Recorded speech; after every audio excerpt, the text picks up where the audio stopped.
Hello, good afternoon from sunny Portland, and welcome to today's episode of the Teardown Sessions. Now, I've got a treat in store for you today. We are going to get to go inside the really awesome factory of Protopasta, who are a 3D printing filament company based very close to us, just across the Columbia River up in Vancouver, Washington. And they're a really exciting little company, and we're going to get to hear their story and see inside their factory later today. So that's very exciting.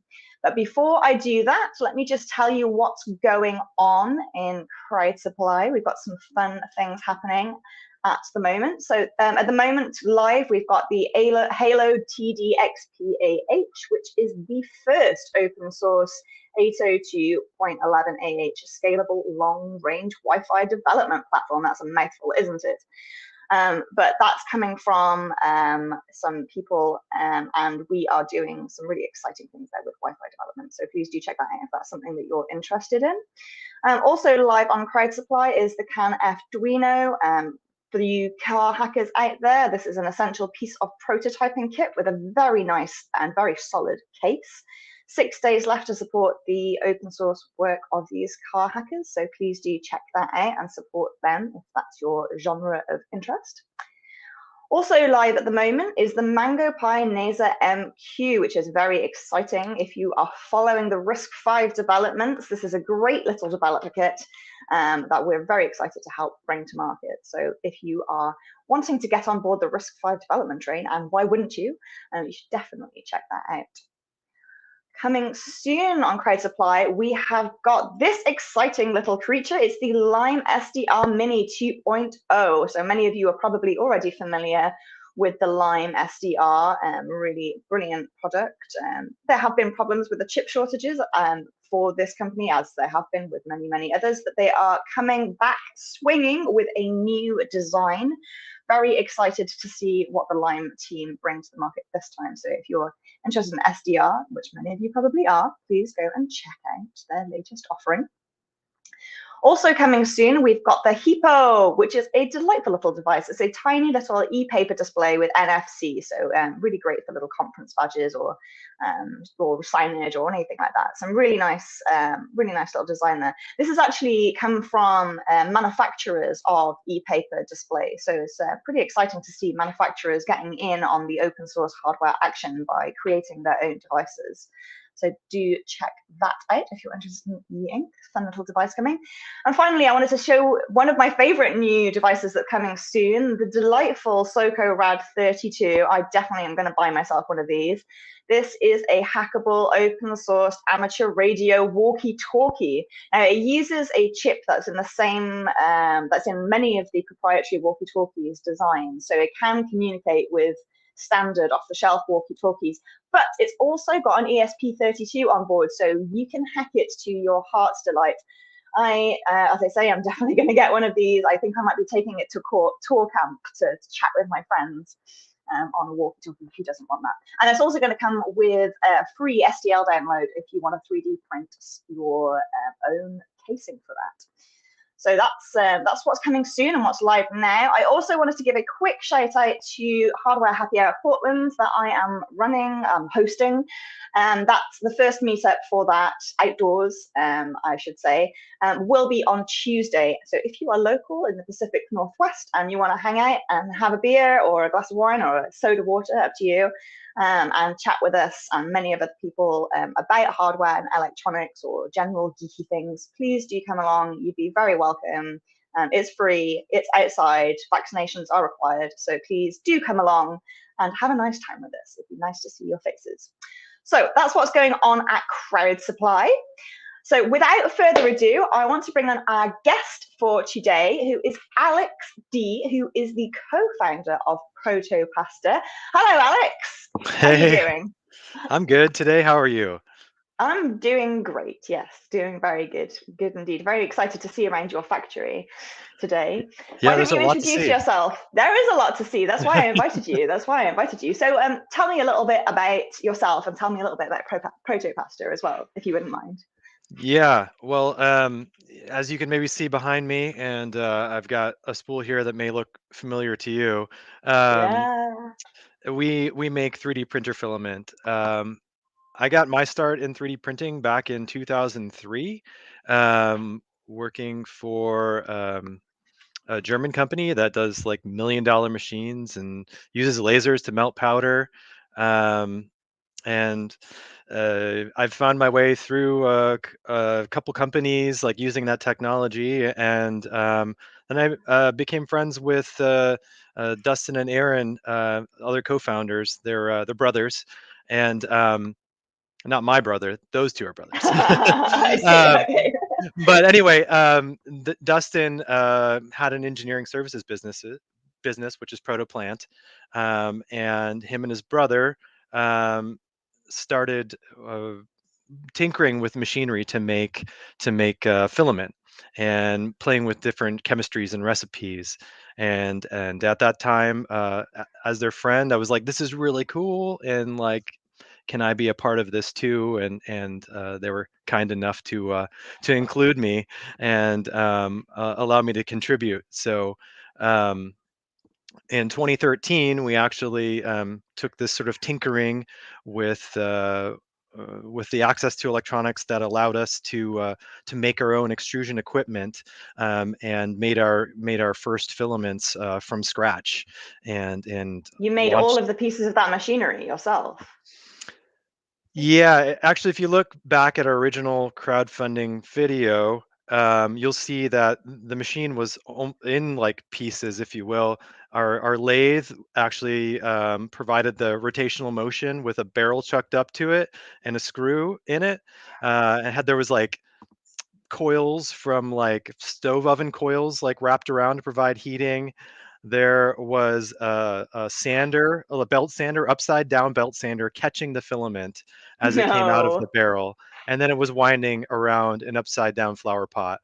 And Wow. it was all sort of controlled to the speed with actually Dustin and Aaron's first crowdfunding project, which was a quadrature encoder. I don't understand all the how it works, but it allowed to take a physical input, rotational input, and like use that to adjust the speed of the system. Um, Somehow they could probably explain it a lot better.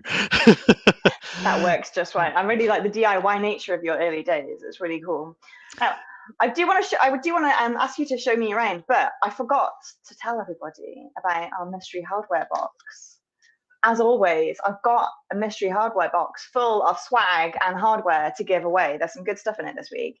So the way you win this is by commenting. So if you want this bag of swag and mystery hardware, all you need to do is continue to comment and ask us questions during the course of this live stream. If your comment or question is the closest to the timestamp that I've written on this piece of paper, then you will win this box.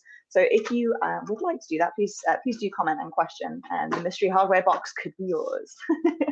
Everybody loves the mystery hardware box. What's not to love? So yeah, what's not to love? Who doesn't like it? It makes it more enticing that you don't know what's inside it. Well, I know what's inside it.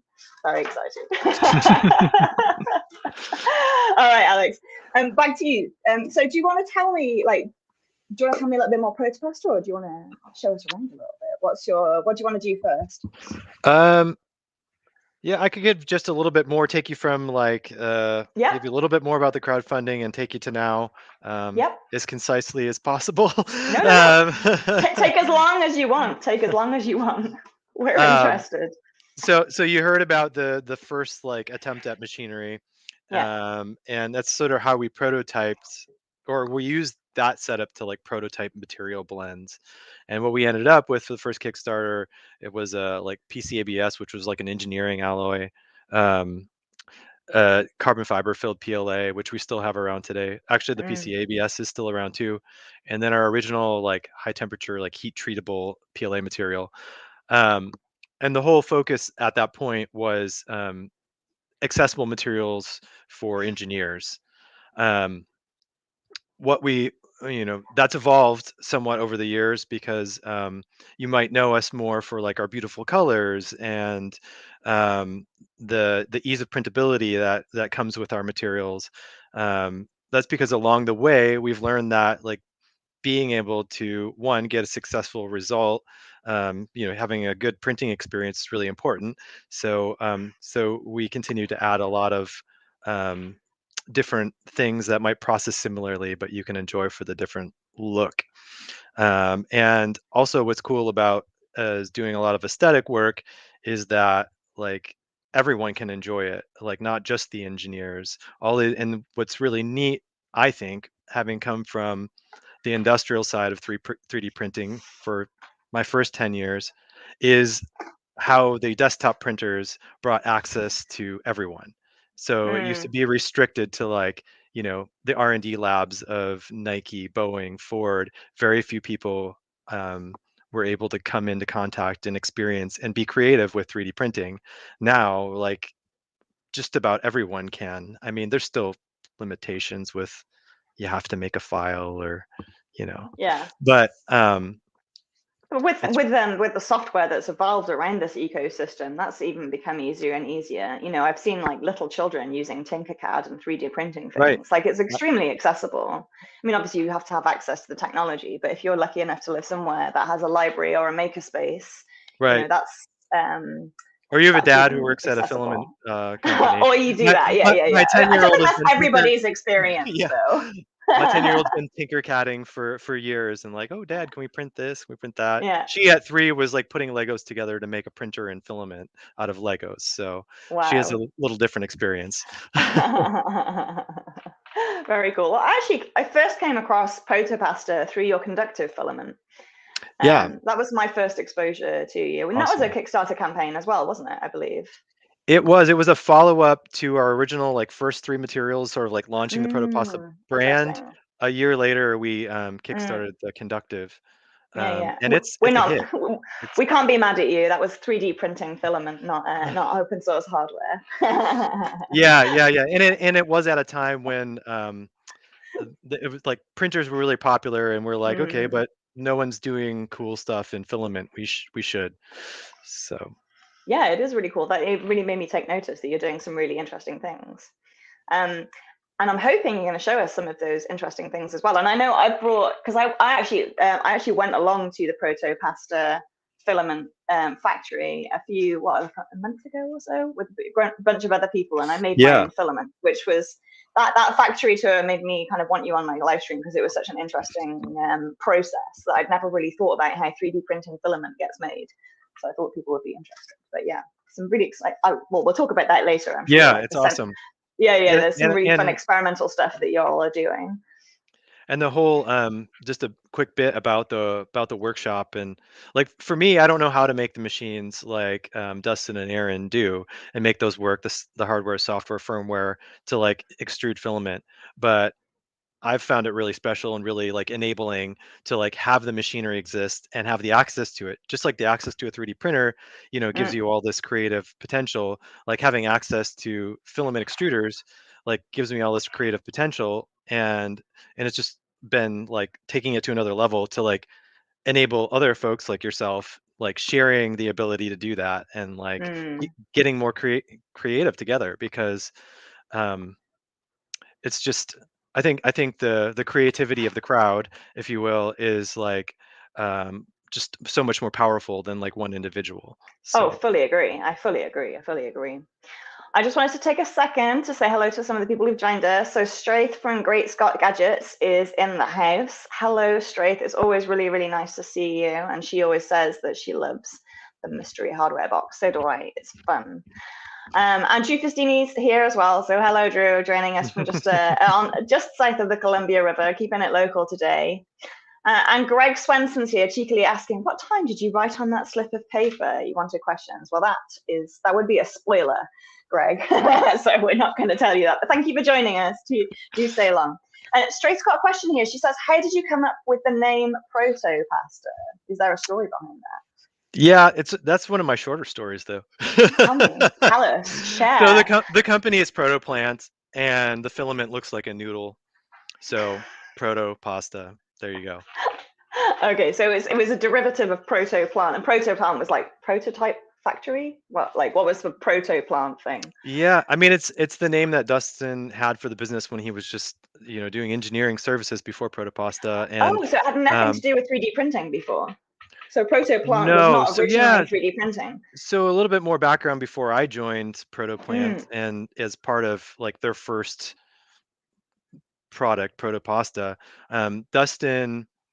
Well, Dustin had worked for Lockheed Martin down in the Bay Area, and then he moved up to Oregon and like went independent to have his own engineering services firm. So he was doing some work still for Lockheed satellites, some like fixturing and different like wild stuff, but then also just like taking whatever work came in the door, whatever opportunities, and I remember one of the first things, well, he was making like this hamburger machine production line thing, like when Like I was literal hamburgers, well, like the things that you eat. yeah, like I forget the Okay. name of the business, but there is a restaurant that Okay. that part of their gimmick or their thing was this conveyor in which the patty would go on and it'd cook as it went along and then come off, and it's wild. And so in that, Okay. Dustin applied his ability to like create machinery from scratch, and he like Um. sourced castings to build it. And I don't know, again, I don't know the details, but I was just like, what? And so part of the move towards Protopasta and having a brand and a product was to like sort of dictate one's future a bit more instead of rolling with what came in the door. Mm. um, Yeah, for choosing real. what we should work on. So yeah, some pretty odd stuff. That's There's probably that's a really interesting story to where you came to a 3D printing factory. Speaking of, yeah do you want to show us round? yeah. Let's take a walk. Let's take a look. Let me switch over your camera. Okay. 1 second. So we've got this one. Remember to hold it landscape. I'll take you away. I'm probably just gonna spotlight you actually for a bit. I can't hear you yet, so I've got to figure this out again. Oh no. It's fine. Last time when we were figuring this out, it just took you had to click it. You can't hear me, so that's fine. Well, I'll tell you about my experience. I thought I had was this figured figuring it out before. Me and a couple of friends went over to the Protopasta factory a few weeks back, and we made a bunch of really interesting filaments, and not just interesting colors, but we ended up making scented filament as well, which I wasn't aware was an actual thing. So this is one of the filaments that I made during my time at Protopasta, and it's actually made with 9 grams. So the recipe for it uses 9 grams of lavender, 3 grams of black walnut, and then there's red, blue, and white as well. So as well as the colors, you also have filament pieces in there that are textural and scented, which is kind of wild, really. All right, so we look like we've got the correct screen, but I'm not sure if Alex can hear us yet. I can hear you, yes. You can hear us, and we can hear you. Fumbly. That's absolutely fine. That's why we have props on the desk to talk about while we figure out the technical problems, Alex. All right, show us round. I'm actually going to I'm going to remove my face from the equation. Here we go. Oh, okay. Yeah. There we go. Here we go. Woo! Look at these. Talk us through. What room are we in? What are we looking at?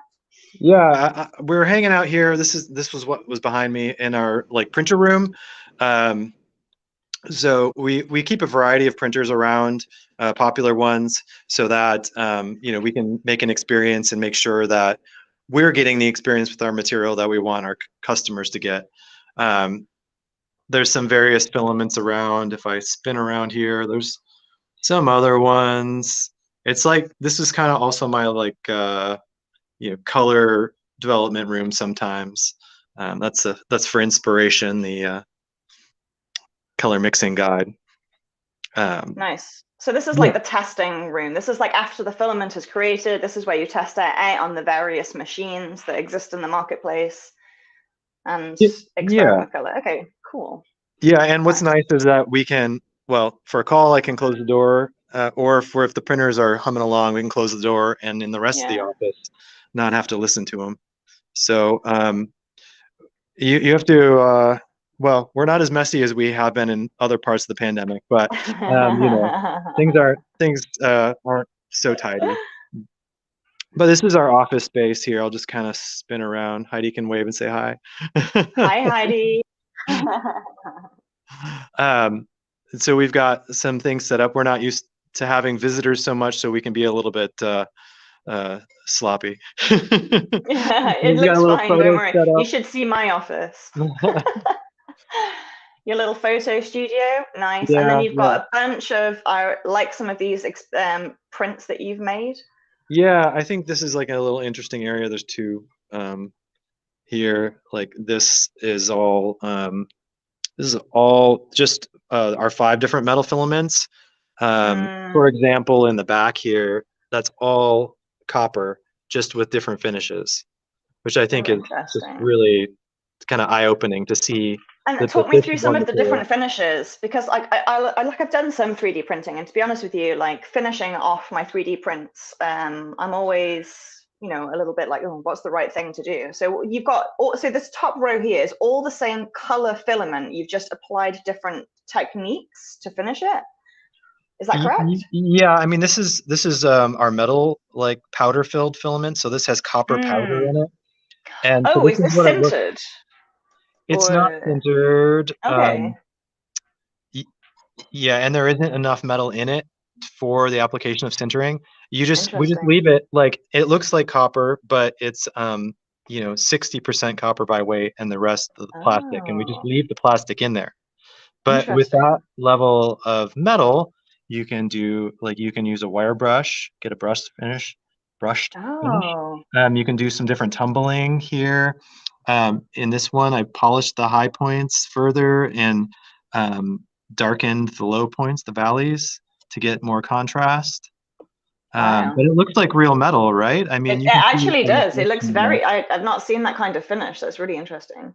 And then you can patina with copper. You can also polish or patina with brass, bronze. Um, and then our original metals, which were launched right before the conductive filament, Hmm. were stainless steel, which was for the intention of being polished, and iron, which is for the intention of rusting, or using in other places where the magnetic nature, the iron content, is useful. Very interesting. So for Very interacting with interesting. like sensors, inductive sensors and such Yeah, I was going to can be say, useful. how usable are they in terms, you know, are they conductive? These A lot of metals people are really they're not interesting to they're me. not electrically conductive, but you get a lot of people Mm, bundling, for example, the our conductive filament, which is made with carbon, um, hmm. and the iron, and people like making like motors that work, which is pretty wild. So, working motors. Oh, that's Yeah, yeah. fascinating. You could find videos on YouTube of people that made working motors. We've got For John Ellison here saying that I'm enjoying having a local Northwest filament supplier. 3D printed objects with a real oxidized iron patina sold me. Beautiful effect. And awesome. also, Greg's got some questions about metallic things. He's saying, can your metallic filled filaments be plated, either electroplated or electroless? Do you know the answer to that question? Yeah, so the metallic again because it's not the metal filled filaments because they aren't enough metal to be electrically conductive. They're not really Mm-hmm. good for plating. Also, sometimes you got to be careful what things you dunk inside the acid that you use to prepare for plating, I think. Mm-hmm. Um, the conductive filament, which again is like has carbon in it, not metal, um, is um, is your best bet for electroplating. There's been folks who've had mixed results. Some folks have got it to work. I think there was a Hackaday article actually about someone who's been doing a fair bit of work to make it work. And I'm not sure whether that was electroplating or electroless. But I'll give that a search, and I'll put the link underneath in the description. For those of you who are watching this after time, which is most of you, I will put a link to that said Hackaday article in the description. So get some more information. Some of these that you're showing us here are some of these the carbon fiber. Because I've got to say, the carbon fiber stuff really sold me on Protopasta. It's beautiful, lovely matte finish as well. Yeah, like I mean, this is in carbon fiber, and it just looks slick, right? I mean, That one's beautiful. How's that finished? How's the body of that car finished? that's just as printed. Oh, really? Wild. Yeah. Gorgeous. See, it just it feels like it absorbs light. I just think it's very attractive filament. Right. Yeah. No, it's so from the original Kickstarter, like this is actually pasta. We caught right out of the extruder to make this initial like image. Our first actually here's our like advertisement that we had in Make magazine. It's hard to Oh, see. nice. Yeah, I can see it. 3D printers should have a diet high in carbon fiber. I like it. I like Yeah. it. Yeah, very, There's very actually cool. a whole collection of like from the first year of Protopasta. Very cool. But yeah, what we learned is like we were after the carbon fiber for the engineering performance, but we found that it was really like the aesthetic that was just as or more interesting for people, and that's how we ended up with also our matte fiber materials like these. How do you achieve that? Like in terms of the mixture of like pellets? Maybe this is something that we can talk about when we look at the pellets, so people can actually understand what I'm talking about if you've not Yeah, seen it yeah. before. Yeah, Should we'll we? talk about it. Yeah, let's have a little chat. Well, first of all, let me just check that there's no. So people are saying that getting so many ideas with the metal filament. Absolutely, I agree. Someone's saying printer transformer cores could be interesting. Correct. And Straith saying, I think I need to get a 3D printer. I think you do need to get a 3D printer, Straith. Yeah. Which one should she get? Which 3D printer should Straith get? Oh man, that's my least favorite question. I'm sorry. I'm sorry. No, it's fine. There's we so can many. think about that. There are many. Yeah. There are many.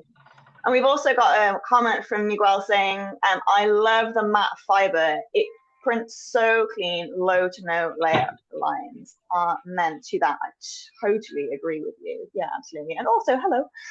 Nice to see you. Nice to see lots of people saying it. So what are we looking at now? This looks exciting. Yeah, we hopped out into sort of, well, this is our stock area where we stock all of our filament. So this is the completed filament. This is the stuff on the spools that you buy. It is. So we have aisles and aisles of filament. If you like filament, this is a place to find a lot of it. And we have, things like the coils, if you want to just sort of a taste of pasta to get started. And, the spools, there we go, as well. Delicious. So our goal is to not, unless it's some special order, not be making an order as it comes in, but to have stock on the shelf and serve as a buffer. Right, and serve folks, you really keep a lot of stock. This is more actually immediately. more than I was expecting. More stock than I was expecting you'd be carrying. This is you've got rows and rows and rows of this stuff. Yep. Wild. Our approach has been to add more options, colors and things, and so each one of those needs to be like a reasonable size batch and take up space, and so it's still hard to keep up. Yeah, I bet. Here, what you're looking at here is like raw materials and work in process, like pellets. So tell us what the raw materials for 3D printing filament are. So these pellets, these things in these boxes, what's inside these bins? Yeah, let's have a look. So these are the pellets that we use. They come to us with no color, and then we can. It's a nice stable supply. It's 3D printing runs on NatureWorks NGO PLA. I mean that's not a unique selection. For us, what's unique is all the work we do to it afterwards. We're grateful just for that like reliable supply of raw material to start with. Yeah. So it's a little. Is it too loud or? No. I can hear you real well actually. Yeah. The air compressor is running right now. So, but in here we have a couple of compounding or mixing machines. we'll just kind of walk through. Yeah, please. So this is some kind of conveyor belt, we see. Yeah, so you can still hear me okay? Yeah, I can still hear you totally Okay, fine. great. So that takes like those pellets I showed you and any other ingredients we want to add and like mixes basically like melted plastic with dry powders, fibers, anything that we want to add, color, metal, carbon fiber. And then, so it's making filament that's being cooled, coming through this air knife here, and then Yeah, getting nice. chopped up back into pellets, which there aren't any in there right now because on Fridays is our like prep day. We're running production Monday through Thursday. So, Nice. um, So it gets mixed up, chopped up with all the different additives, and it gets turned back into pellets, which you then use to create right. the filament that you see on the shelves. Very Yeah. cool. So I'm gonna just open a. Oh, nice. So this is our high five blue color, and now in PET G. Ooh, shiny. Yeah, and this one, a It lot of the looks so colors satisfying. to get the color consistent, we mix all the ingredients together fully. So something like high five blue is a combination of pearl and blue pigment. Actually, I think that's it. Those two ingredients. So it's about getting the concentration of blue correct and the concentration of pearl and the right size pearl. We have some dryers because you want to dry the materials to. Well, I've actually got a relevant question here for that. So Degrade Michael them. Farabee has asked, do you have to control humidity in this manufacturing process? I think that's relevant at this point. Yeah. I mean, we dry all of the material before we melt it, and that's what's important, to have it dry so that you don't degrade the material. So humidity will, in fact, be the enemy of 3D printing filaments. Yeah, I mean, honestly, with PLA, you get a pretty good result even with some humidity, and we can't get away with making filament to the quality that we want without drying it. But I have to say that I don't dry filament at all when printing, and I print with materials that have been out for years. So I'm kind of in the like filament wet being a problem why I can't print. It doesn't get in the way of printing for me, and it's usually if someone's having trouble, there's like another there's another cause usually, and it usually has to do with settings. But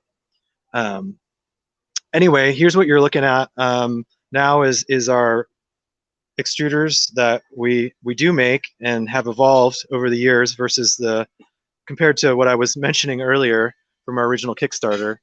Now we have these tidy little units, which yeah, I don't know. It's hard to give, I guess, the size perspective. Maybe if that's fine. So these are each of these lines. hoppers. So in this machine, so you've got these big hoppers on the top, and I'm guessing this is what you. Oh, look, we can see that there's some of those little pearls in there. Yeah. Some of that raw material. And so you pour in those pellets and the color pellets, correct? And then what happens? Yeah, and the reason that these ones aren't colored is because at the end of the day, when we're cleaning it out, we use just the raw to purge. But the pellets go in, and then they come down. They come down the throat to where behind here is a screw inside a heated barrel, and so the screw is turning, and the material is getting warmer and warmer and warmer. By the time it comes out here, the die end, it's molten, and we have an opening about the size of filament, and that round shape. It's kind of hard to see, but then we catch that molten material in a tray, and we cool it enough And what you're looking at here is our water lines. They have an air knife set up to then dry the filament after it's been cooled in the water. The material then, when it's cool enough, which it will be at this point, is inspected with a 2-axis no contact measurement. This actually pulls the material to the combination of the speed at which it comes out and the rate at which it is pulled dictates the diameter. Oh. And here we have a little chopper that cuts the filament for us. And then the filament comes up here. There would be a spool here or here to wind the filament onto. And at the end, go ahead. See, yeah. I was going to say that's the finished spool that we might see. That like I'd buy that, right? So we're getting to a finished product basically at this point. Exactly. So one of these are empty. Oh, here we are. Yeah, perfect. Yeah, on there, fills up, gets wrapped to secure the loose end. It gets a label, gets checked. The weight gets checked, goes in a bag, and the bag gets sealed. And then it goes in these case boxes. Wow. Very cool. Very cool. And then it gets put on your massive shelves. Yeah, and then sort of I don't know, a behind the scenes look. This is like Dustin's space to create new things and maintenance and upgrade, and he's got hot mill back here. That's a grown-up mill. Some different milling machines. There's the lathe that was our original extruder. That was your first extruder. Oh my goodness, yeah. That looks like wow. Pretty crazy. How did you use that as an extruder? What modifications did you have to make to this lathe to make it into an extruder? Well, basically we were using the motor. If I am being correct, I'm not entirely sure. And I believe that the screw would have been chucked into here, and then there would have been a barrel with the heating elements around it, and then catching this would have been out of the way, I'm quite sure. And and then we would have had the sander or what catching the filament. Pretty upside crazy. Down belt sander. Yeah, it's pretty crazy. I mean, you can see it. You can go look at the crowdfunding video exists still, and you can see it. That's wild. That's wild. Got some welding, some raw materials. So lots of good stuff for folks who like to make things. Got all our coils for comparison, for production. So these are your production reference materials. Exactly. Very cool. Now let's talk a little bit about materials here. I've got a question. Someone asking about is the pill something like a mica powder? Is it mica or a mica? I actually don't know how to pronounce that. I'm not sure. I think it's mica, isn't it? So I want to spend a minute here, chatting about all the different things you put inside. So we've seen the base materials, and then we've got the bright colors, of course. But can we take a little look? Can we learn a bit about the carbon fiber that you put in, or the scent stuff? I think that people will be very interested to hear about some of those experiments. Yeah. Ooh, let me put myself back in so we can say hello. Hi. Let's see. Is it what? Should I wander around some more when doing that, or I guess what's the it's up to you. Where do you have you got any, oh look, this is perfect. Yeah, that's what I was hoping you'd show me. Let me take myself out of this. Yeah, show me some of this stuff. Yeah, what have you got? So we've got the base stuff that we saw earlier, that big box of neutral colored stuff, and these are the additives that actually make it into the filament that you buy, correct? So talk us through this and the percentages as well, because they seem very low percentages. Yeah, so the machines that I showed you back there, which take that raw resin and they mix it with our ingredients, this is the product of those. So we mix in colors at different amounts, or glitters. What I don't have here is the carbon fibers, but same idea. They get mixed in at some rate or some ratio that's useful to us. And you're right, in the as far as the colors go, a little bit goes a long way. And so a fair bit of the cost of colors is not just the raw material, but the effort in getting from a highly concentrated pigment and diluting it down to something that's useful to create, to create a special color. What what I think, well, there's some colors that we have that are really highly saturated, but if you're trying to create something that is a very, very light color and sort of nuanced, then I've actually found myself, yeah, here we go, even having to go down to like 0.01% of Wow. a color, which is pretty wild. That's wild. Can you tell us a little bit about some of the, oh, well, before I do that, I should say that that comment, is the pearl something like a mica color powder, ASOA 42, or however you pronounce you are the winner of the mystery hardware box today. Your comment was closest to our timestamp of 12:32. So let me show you a couple of things that you've won. First of all, you've got the ubiquitous Mauser baseball cap. We always love that, don't we? You've got a bunch of notebooks and stickers. You have got a Hearty patch, which is an open hardware biosensing sensor. So we'll send that along to you.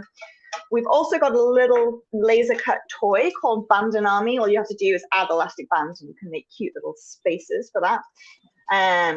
Cute little shapes. And then also we've got a bunch of Xilinx swag, including some puffy stickers. We've got a Xilinx pop socket. And of course, everybody loves a pair of socks. We've got some Xilinx socks going in there as well. So a bunch of swag, a piece of laser cut toy, and a piece of open source hardware is on the way to you. ASOA42, please DM me on Twitter on Crowd Supply or at Helen Leigh, and I will sort that out for you. If you don't have Twitter, please pipe up and I will let you know how to contact me, and we'll figure out how to get that to you. So thank you for commenting and congratulations on winning all of this nice box of swag and hardware. So there we go. We do have another question here. From Stracing, do you have a favorite color or filament? What do you like to work with, Alex? Oh, me? Yeah. Well, one of my favorites is probably Mermaid Tail Teal. Still, Ooh. it's been a while now since creating that, but I combined both like pearl, which is like a fine silver texture, and glitter, which brings like that bigger popping like silver texture. And they're just, I mean, it just looks like something that should be used as like a fishing lure. It just like dances in the sun, you know. And so it's the color, but it's also the finish that is just out of this world. And a little tidbit I enjoy to tell about that color is Filament Librarian, who actually like uses has a camera set up and like does measurement of color to define color. Found it wasn't possible to define that color, which I just like love. I'm like, oh, it was so like amazing. That's just not definable. That's awesome. Right, so you're back in the office. I'm going to bring your other camera back in because that's slightly more stable. Is that right? Yes? Or should I leave you on the mobile? Which one do you prefer? Let's switch. That'd be comfortable. Yeah. Okay, yeah, exactly. And I figured your arm might be getting tired. All right, one sec. Add you, remove you. There we go. Let's unmute you as well. There we go. No, that's fine. It was probably me. We're all good. All right. We're all good. So yeah, I'd like to. So the some of the filament additives that I think Protopasta is most known for is some of the experimental stuff that you did. And one of the reasons that I became aware of the Protopasta factory is because I came for a visit with Joel Telling, who is a big 3D printing nerd on YouTube. And he did a video recently showing inside the factory and showing all sorts of really interesting things around scented filaments. So I was wondering if you might want to talk to us a little bit about some of the more experimental filaments that you do. and some of the problems you might have had, or successes that you've had in developing these kinds of strange lines. Sure, sure. That was a really fun experience to well to go back to playing with sense and to do that with other people participating. Um, in this room, I've spent all too many hours kind of like messing around with different ingredients, and it ebbs and flows the time and the ability and interest to do that. There's like real things to get done in a small business, and you got to wear a lot of hats. um, but I think back in 2016 or so, the idea of having well, you've got a printer in your personal space, right? Um, Mm-hmm. and the idea of having a filament that smells good while you're printing for the user was something Yeah. that intrigued me. And we were drinking all too much coffee um, to keep ourselves going. So we ended up putting coffee into filament, and that was our first I think that was our first scented filament. I can't remember. We may have done pine before that, or pine may have been a follow up. But then it was like thought it was a good idea to take my family's Christmas tree after we were done with it, crush it up, and put it in the filament. I don't know what drives such things, but um, so like I think it's like it's just a creative outlet, creativity thing. I've taken like freeze dried rose petals, and for Ooh, Valentine's does Day. that work? Um, sure, it works. I bought these beautiful, like purple, pink, like variety of roses. The problem is once they Mm. go through the heated process, they all turned brown.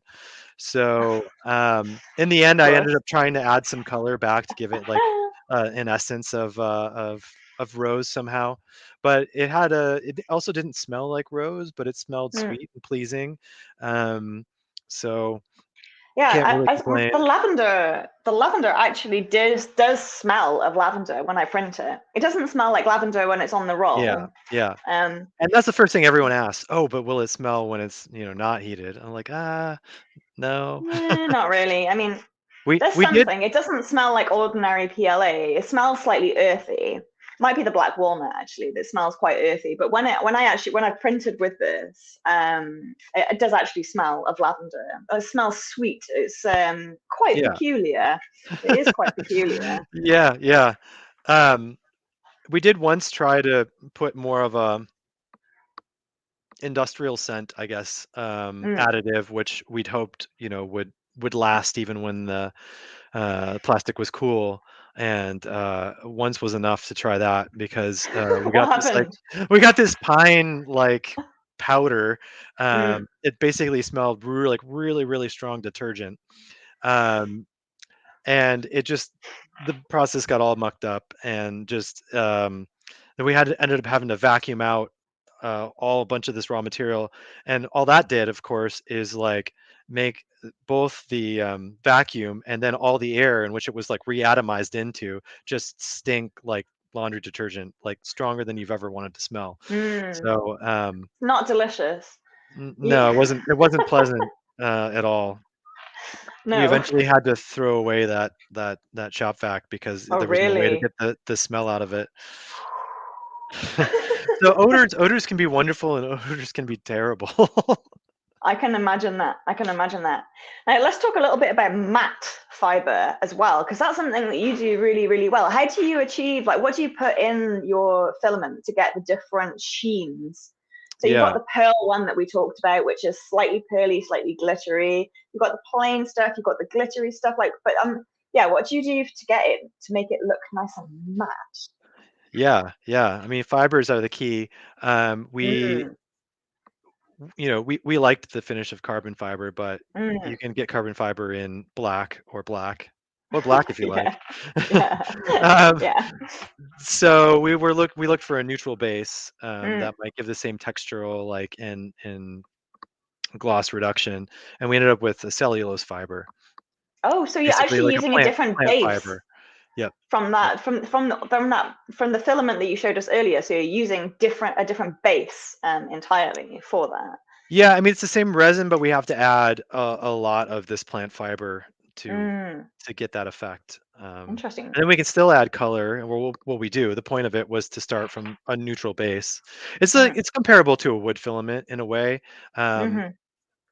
but so it sort of has this warm like.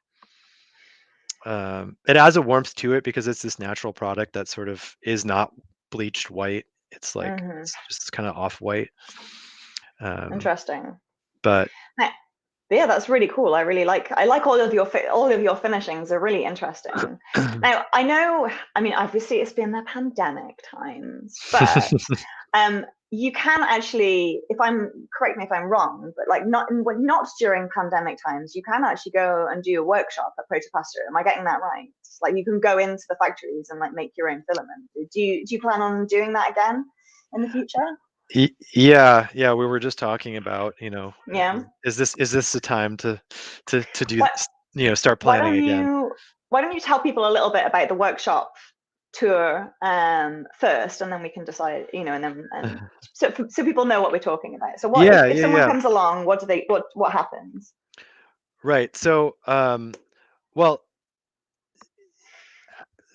like as far as filament goes, like as far as colors go, right? Like we all have different ideas of what might be interesting for us, and there's like an infinite number of colors you could make, really. And so the filament workshop is an opportunity to create and design your own colors, while getting in touch with the process of making filament.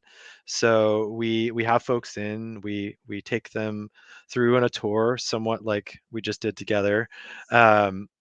Give them sort of perspective and an overview, and then we sort of hit the drawing board, and like what inspires you, what's interesting to you, like what's your favorite color, or what, I don't know, yeah, what do you find inspiring in life that might like sort of inspire a color, or um, I like that creative, like what's meaningful to you, let's try and express that or capture that in this like filament medium.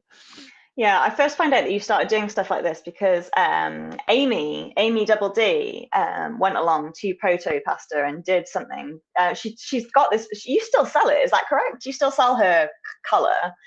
Yeah, the blood of my enemies color that she made. Yeah, it's people love it. I mean, it's a really gorgeous color. The name It doesn't is. hurt.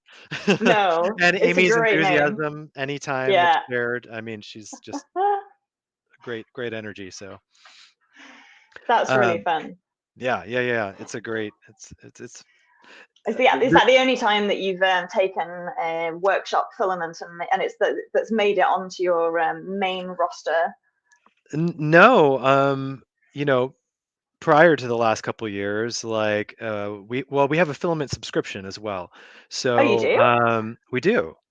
Every 2 months, every 2 months, we ship 3 unreleased filaments. You can get, and it's actually expanded to be Oh, both PLA and PETG now. So we call it endless Pastabilities, because nice. we got to play with the pasta name. Of Um, course, of course. and so endless Possibilities started as just PLA, and we've been doing that for a few years now. Yeah, 3 new filaments every 2 months, and the idea was like to give a way to reshare some of these things that are made and other people, don't get to see. Really reshare things that were cool from workshops, or reshare like more experimental things. Initially, like the idea was like. We were sort of maturing and like releasing products, and so like in a way the new products felt like there was less room to experiment. So the subscription was a way to kind of bring back some more freedom. Funny thing is, it's sort of like turned into our product pipeline. It's still very creative, Wow. but it's not just like playing. um so originally we planned not to release the filaments from the subscription, so that we would only have to commit to doing it one time. and so we could feel more free to like do something that we didn't want to do all the time. For real, for real. um, and now, and we still would do that. We can do that. Um, but we found out that folks, like for the most part, like wanted to have the materials available after we shared them in the subscription. So we've been honoring that and making them available. That makes sense. If you've got if you've got like, a small amount of 3D filament that you really, really like, and you can't make it available, you can't buy it, then that would be very sad. So I've got a client here from Peter. Hello, thank you for joining us, Peter. It's really nice to see you here.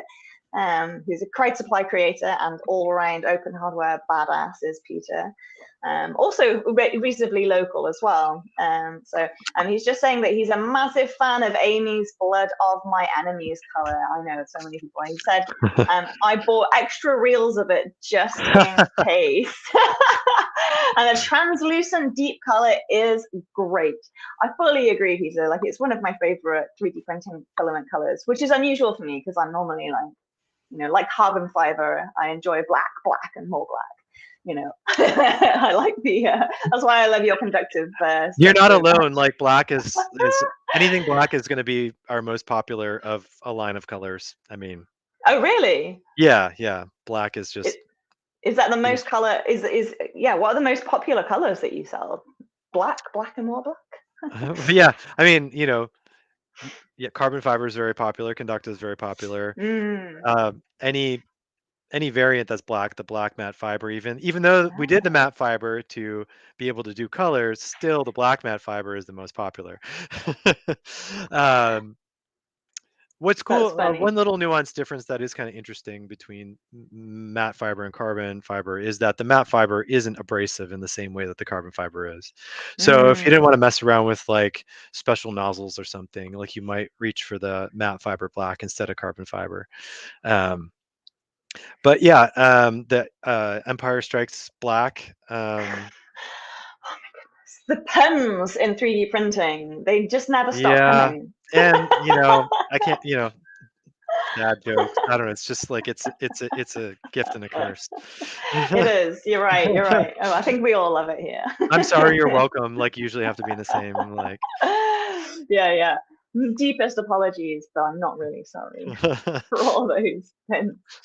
Right, so probably we've only got 3 minutes left of our stream, and we've managed to take an amazing look around your factory and take a look end to end how 3D printing filament gets made, which has been really exciting, and heard a little bit about different additives as well. Very cool.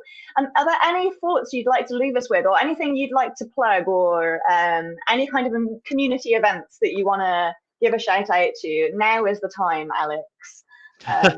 All right. Well, I mean, I hope to get back to more like socializing here this year. We're gonna try to make it out to some at least 3D printing community events. I was gonna join you next week, but it's spring break for kids and we're out of town. Of course, it's a monthly thing. The hardware happy hour. It's it'll be fine. It'll be great next time. Yeah. Exactly. Well, I'm sure you'll have a good time this time, but I will. It's a bit intimidating, to be perfectly honest with you. As it might be a bit early, but I guess we're doing it. It's happening, so we'll see how it goes. We all need to see other people. It's refreshing, and important. Well, I immigrated during the pandemic, so I don't know anybody. I've got like no friends. It's just my live stream. That's it. My live stream and my dog. Well, that's something. So I'm looking forward to seeing people in real life on Tuesday, even though I'm a bit nervous about it, if I'm totally honest. So it'd be really good to see you at community events in the future. What kind of big 3D printing events what are the big 3D printing events of the calendar for you? For us, like what's called MRF and ERF, like rep festivals. They're more like more closer to like community DIY hobbyist kind of folks. There's more like sort of corporate industrial shows like Rapid TCT. Our most of our customers tend to be coming from aren't like the more industrial side of things, because really? I mean it's a big mix.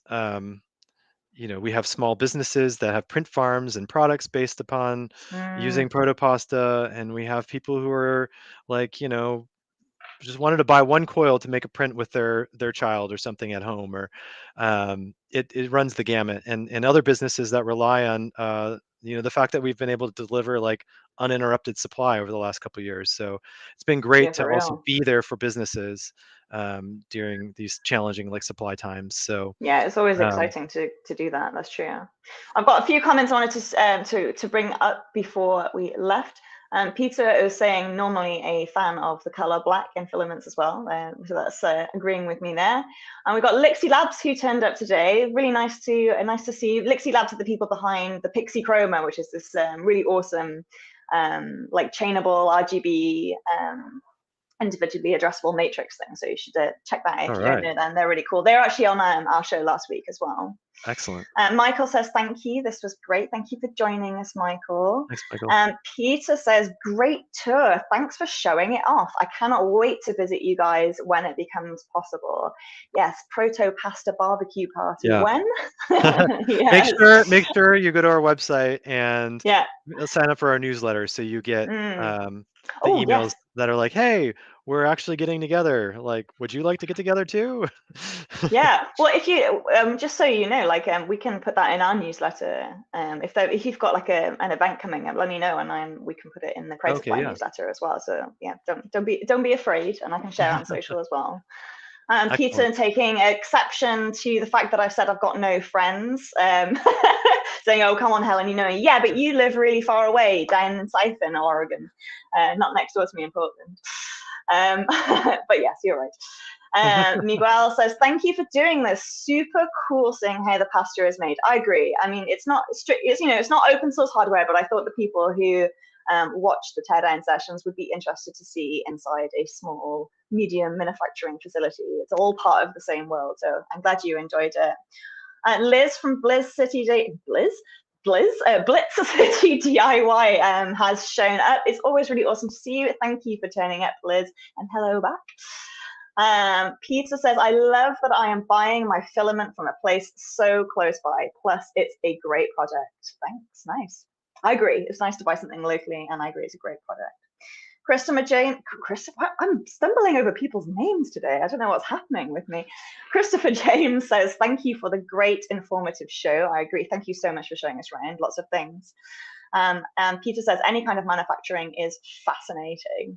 And then Lixie says, have you considered, oh, this is a big question for a longer discussion, so I'm going to hide that one. But yeah, there's the Protopasta presets being added to the slice. It would be a good thing, so we should apply Yeah, pressure on Prusa I would like to have for that. that. I would like that too, because I do use a combination of Prusa and Protopasta, and that's my combination of choice. But yeah, you do need to use different settings. So it'd be great if you could add those to your slicer. So We're that working would on be it. really cool. Very cool. All right, well, thank you so much for showing us around, Alex. As you can tell from the comments, it's been a fascinating look into the world of 3D printing. Normally you talk about the business end, the actual 3D printers and the things that you're making. So it's really, really interesting to see how the ingredients that make up 3D printing get made, Right. and the ingredients of those ingredients. It's like the Very, very businesses exciting. behind the businesses behind the businesses. Exactly. It's like these are the raw materials, and this is how we make this into the stuff. Really, really interesting. Always great to look around a Thanks so factory. much. Thank you everybody for turning up and keeping us company and asking us your questions. Makes us feel less alone, like always. I will see you next week with a different guest, but yet more nerdy conversations. So hopefully I will see some of you then. Thank you again, and goodbye. Bye.